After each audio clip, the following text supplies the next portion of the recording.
अस्सलाम वालेकुम आप सबको। देखो, हजरत मोहम्मद और इस्लाम जो पंडित सुंदरलाल जी की किताब है 1941 में पहली दफा छपी थी। उसके हम चैप्टर नंबर 14, वैसे इसमें बहुत सारे सब चैप्टर है तो अपने वीडियो के हिसाब से देखें ना तो फिर 25-26 से ऊपर होगा, लेकिन वैसे चैप्टर नंबर 14 पैगंबर का सादा जीवन, ये हम कवर करेंगे। बिस्मिल्लाहिर्रहमानिर्रहीम। मोहम्मद सल्लल्लाहु अलैहि वसल्लम के मक्के की तकलीफों का जिक्र किया जा चुका है। मदीने में मोहम्मद सल्लल्लाहु अलैहि वसल्लम का घरेलू जीवन और फकीरी में एक अजीब मेल था। अंत तक उनका रहन सहन सादा और मेहनती था। सरकारी टैक्स, जकात या सदके दान से एक कौड़ी भी लेना वह हराम समझते थे। यानी जो भाई वहां तो वो एक प्रशासक की हैसियत से थे, एक बादशाह थे, तो बादशाह के पास कहां से खर्चे करते हैं? टैक्स से। या फिर अगर हम एक धर्मगुरु के रूप में देखें तो धर्मगुरु कहां से करते हैं? सदके से, मतलब दान से, जकात से। लेकिन न तो वो दान किसी तरह का लेते थे, चाहे वो जकात हो या सदका हो, न ही वो बैतुल माल यानी सरकारी टैक्स को यूज करते थे। किसी से मांगना भी वह ठीक नहीं समझते थे। दोस्तों से हदिया या भेंट ले लेते थे, गिफ्ट ले सकते थे, वो लेते थे, लेकिन जरूरत से ज्यादा कभी नहीं। उनकी अपनी मिल्कियत में कुछ खजूर के पेड़, कुछ ऊंट और बकरियां थी जिनसे खजूर और दूध मिल जाया करता था। रात को जो कुछ सामान घर में बचता था उसे गरीबों में बंटवा देते थे। अगले दिन के लिए बचाकर रखने को वह अल्लाह में विश्वास में कमी बताते थे। उनकी वफात के बाद आयशा रजी अल्लाह अन्हो ने एक बार कहा था, कभी कभी महीनों बीत जाते थे और मोहम्मद सल्लल्लाहु अलैहि वसल्लम के घर में चूल्हा नहीं जलता था। किसी ने पूछा, तो फिर आप लोग जिंदा कैसे रहते थे? जवाब दिया, खजूर और पानी के सहारे, और जो कुछ मदीने वाले हमें भेज देते थे, अल्लाह उनका भला करे। जिनके पास दूध देने वाले जानवर थे वे कभी कभी हमें दूध भेज देते थे। आयशा रजी अल्लाह अन्हो का कहना है कि पैगंबर ने कभी एक दिन में 2 तरह की खाने की चीजों का स्वाद नहीं लिया। हमारे घर में कोई चलनी नहीं थी, चलनी मतलब आटा छानने वाली। हम अनाज कूट कर उसका छिलका फूंक कर उड़ा देते थे। रात को कई बार दिया जलाने के लिए तेल घर में नहीं होता था। हदीसों में लिखा है कि भूख के कारण मोहम्मद सल्लल्लाहु अलैहि वसल्लम के पेट पर कभी कभी कपड़ों के नीचे पत्थर बंधा होता था, लेकिन घर में इस बात की कड़ी मनाही थी कि किसी बाहर वाले को घर की हालात की खबर न होने पाए। एक बार भूख की तकलीफ से उनकी किसी बीवी ने बेचैनी जाहिर की। पैगंबर मोहम्मद सल्लल्लाहु अलैहि वसल्लम ने शांति से जवाब दिया, जो इन दुखों को न सहन कर सके उसे हक है कि मुझसे तलाक लेकर जहां चाहे जाकर रहे। लेकिन अंत तक उन्होंने किसी बीवी को तलाक नहीं दिया, न किसी ने उन्हें छोड़कर जाना पसंद किया, क्योंकि उनकी पर्सनैलिटी ऐसी थी। उनके लिए तो 1000 तकलीफें सहन की जा सकती है। अंतिम बीमारी के दिनों में एक बार पीठ पर बोरिए का निशान देकर किसी ने इजाजत चाही कि एक गद्दा बिछा दिया जाए। मोहम्मद सल्लल्लाहु अलैहि वसल्लम ने यह कहकर इनकार कर दिया कि मैं आराम करने के लिए पैदा नहीं हुआ। वफात के वक्त उनका कवच यानी जिरह 1.5 मन जौ के बदले गिरवी रखा हुआ था। यह बात हमने पिछले चैप्टर में भी देखी थी। इस पर हालत यह थी कि अगर कोई मेहमान उनके यहाँ आ जाता तो खुद भूखे रहकर और कभी कभी अपने घर वालों को भूखा रखकर मेहमान को प्रेम के साथ खाना खिलाते। जबकि ईरान, रोम और इथोपिया के राजपूत यानी एलची मोहम्मद सल्लल्लाहु अलैहि वसल्लम के दरबार में आते जाते रहते थे, क्योंकि मोहम्मद सल्लल्लाहु अलैहि वसल्लम जब दुनिया में थे तभी उनकी जो राजा वाली शख्सियत है, एक एडमिनिस्ट्रेटर के तौर पर शख्सियत है, वो बादशाह, बड़े बड़े बादशाहों में शुमार होने लगी थी। उन दिनों भी अरबों का यह अनोखा बादशाह कभी किसी तरह के सिंहासन, तख्त या किसी ऊंची चौकी पर नहीं बैठा। वह आम लोगों में मिलकर इस तरह जमीन पर आकर बैठ जाते जिससे किसी को कोई अंतर दिखाई नहीं दे, और अगर कोई उनके आने पर इज्जत के लिए खड़ा हो जाता तो वह दुखी और नाराज हुआ करते थे। मोहम्मद सल्लल्लाहु अलैहि वसल्लम कभी रेशमी कपड़ा नहीं पहनते थे। वे कहा करते थे कि दीनदार आदमी को कभी रेशमी कपड़े नहीं पहनने चाहिए। ये वकीदी जो किताब है हदीसी, उसमें लिखा हुआ है। रंगीन कपड़ा वे कभी कभी पहन लेते थे, लेकिन सफेद रंग का मोटा सूती कपड़ा ज्यादा पसंद करते थे और अक्सर ऐसा ही पहनते थे। वह बेसिला कपड़ा ज्यादा पहनते थे। बेसिला यानी बिना सिला हुआ, चादरें। आमतौर पर एक सफेद चादर नीचे से ऊपर तक लपेटे रहते थे, जिसके दोनों सिरे गर्दन के पीछे कंधे के ऊपर बांध लेते। वह नंगे सर नंगे पांव बहुत रहते थे। कभी कभी वह आधी आस्तीन का ढीला कुर्ता, लुंगी और सर पर साफा भी बांध लेते थे। पाजामा उन्होंने जिंदगी भर कभी नहीं पहना। उन्होंने कभी एक लोटे से ज्यादा बर्तन अपने पास नहीं रखा, और वह भी मिट्टी या लकड़ी का होता था। उनके रहने का मकान कच्ची ईंटों का बना था। अलग अलग पत्नियों के लिए अलग अलग झोंपड़ियां थी, जिनके बीच में खजूर की टहनियां और गारा लिपटी दीवारें थी। छाजन भी इन्हीं टहनियों का होता था। छाजन यानी छाने की चीजें। उनके घर में कोई किवाड़ न थे। किवाड़ की जगह चमड़े या काले नमदे के पर्दे लटके रहते थे। मोहम्मद सल्लल्लाहु अलैहि वसल्लम ऊंट या बकरी का मांस खा लेते थे, लेकिन ज्यादातर उनका खाना खजूर, पानी या जौ की रोटी या पानी होता था। रोटी और पानी दो बार आ गया इसमें लिखा हुआ। दूध और शहद उन्हें पसंद था, लेकिन इन्हें खाते कम थे। एक बार किसी ने बादाम का आटा लाकर उन्हें भेंट किया। उन्होंने यह कहकर लेने से इनकार कर दिया, यह फिजूल खर्च लोगों का खाना है। प्याज और लहसुन से उन्हें इतनी सख्त नफरत थी, आदेश दिया था कि मस्जिद में कोई आदमी प्याज या लहसुन खाकर न आए, क्योंकि इनकी जो बदबू है, बदबू से तो वो परहेज करते थे, तो इनकी बदबू ज्यादा आती है, तेज आती है। छोटे बड़े सबके साथ उनका व्यवहार सदा एक सा होता था।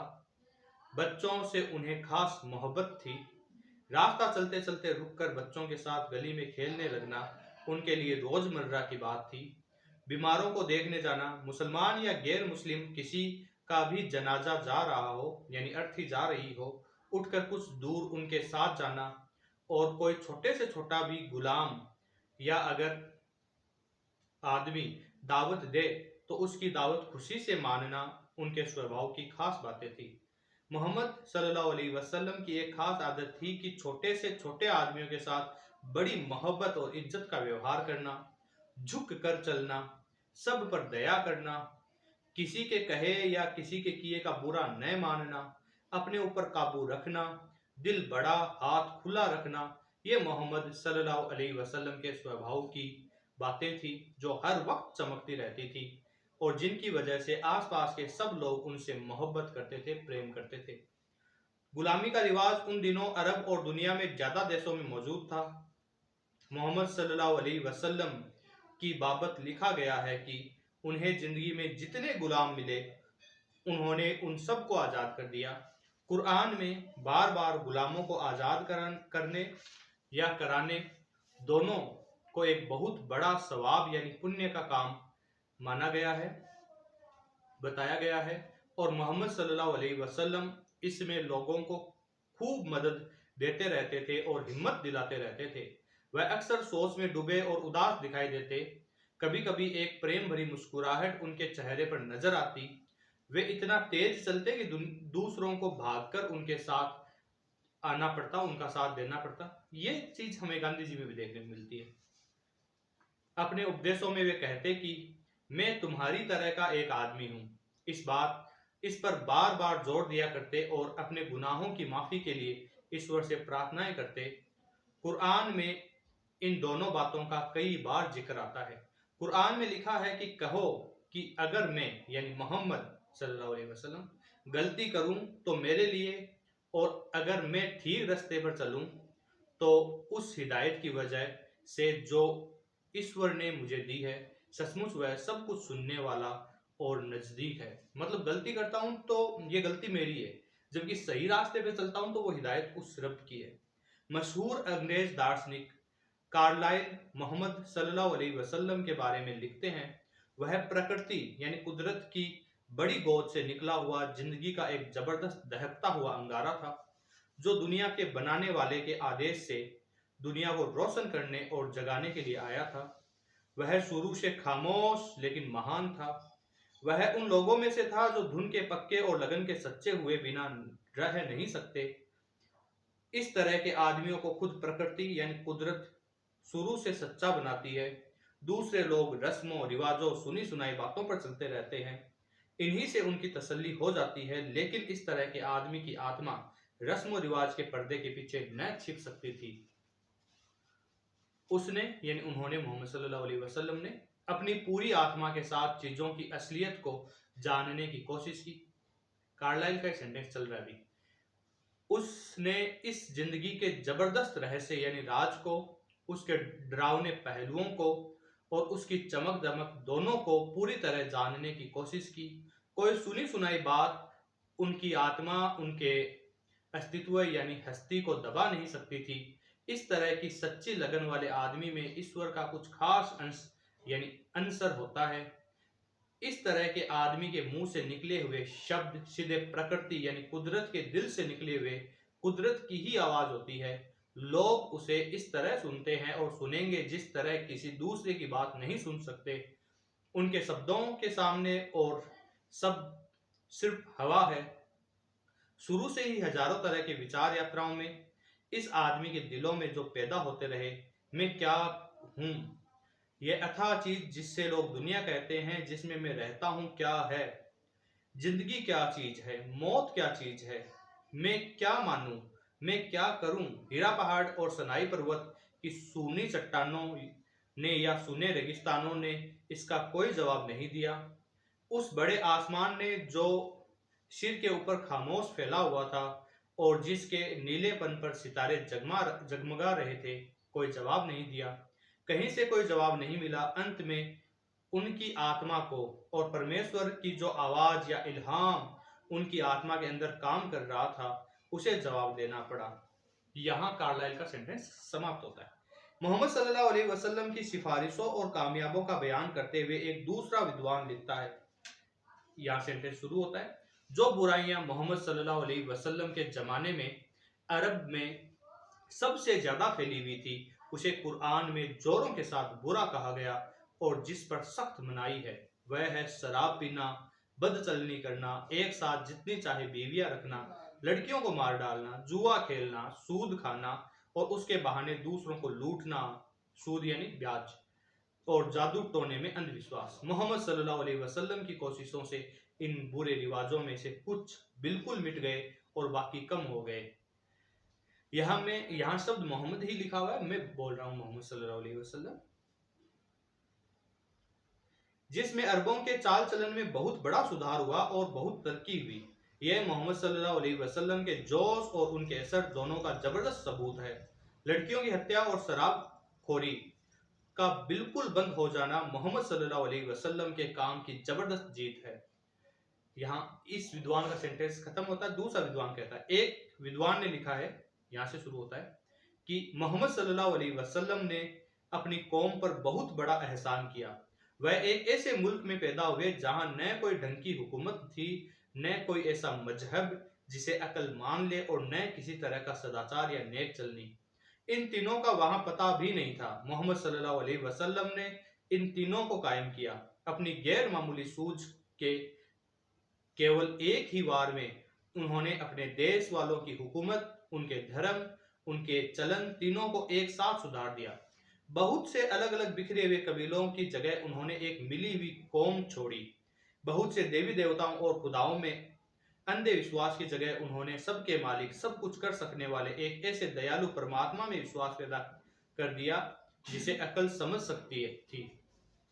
उन्होंने लोगों को यह बताया कि परमात्मा हमें हरदम देखता रहता है और हमारे अच्छे और बुरे कामों का उचित फल देता है। इस विश्वास के सहारे ही उन्होंने लोगों को ठीक ठीक जिंदगी बसर करना सिखा दिया। मोहम्मद सल्लल्लाहु अलैहि वसल्लम के उपदेश ईश्वर का इल्हाम या ईश्वर का संदेशा थे। इस बारे में एक और विद्वान लिखता है कि सारी भलाई का सोता सचमुच एक परमेश्वर है। अगर उस परमेश्वर की तरफ से इल्हाम नाम की कोई चीज होती है, तो जिस धर्म का मोहम्मद सल्लल्लाहु अलैहि वसल्लम ने उपदेश दिया, वह सिर्फ दूसरों की नकल से या दूसरों की अच्छी अच्छी बातें चुनकर ही नहीं बनाया गया था। वह सचमुच इल्हामी यानी ईश्वरीय था। मैं अपने छोटेपन को खूब समझते हुए यह कहने की हिम्मत करता हूं कि अगर अपने को मिटा देना, नेक नियति और लगन, खुद अपने मिशन में अटल विश्वास, अपने जमाने की बुराइयों और भूलों को ठीक ठीक समझ लेने की गैर मामूली ताकत और उन्हें दूर करने के अच्छे से अच्छे तरीकों को समझ लेना और उन्हें काम में ला सकना, अगर ये सब बातें इल्हाम की ऐसी बाहरी अलामतें हैं जिन्हें सब देख सकें, तो इसमें कोई शक नहीं कि मोहम्मद सल्लल्लाहु अलैहि वसल्लम का मिशन इल्हामी था। एक दूसरा विद्वान लिखता है, आज तक किसी भी जमाने में गहरे से गहरे अर्थों में जो सच्ची से सच्ची और ज्यादा से ज्यादा लगन वाली आत्माएं पैदा हुई है, मोहम्मद सल्लल्लाहु अलैहि वसल्लम उनमें से एक थे। वह सिर्फ महापुरुष नहीं थे, बल्कि इंसानी कौम ने जो महान से महान यानी सच्चे से सच्चे आदमी कभी भी पैदा किए हैं, उनमें से थे। महान पैगंबर की हैसियत से भी और देशभक्त और राजनीति यानी सियासत को जानने वाले की हैसियत से भी। वह दुनिया और दीन दोनों का सुधार करने वाले और बढ़ाने वाले थे, जिन्होंने एक बड़ी कौम बनाई, एक उनसे बड़ी सल्तनत यानी साम्राज्य बनाई और इनसे बढ़कर एक और भी ज्यादा बड़ा धर्म कायम किया।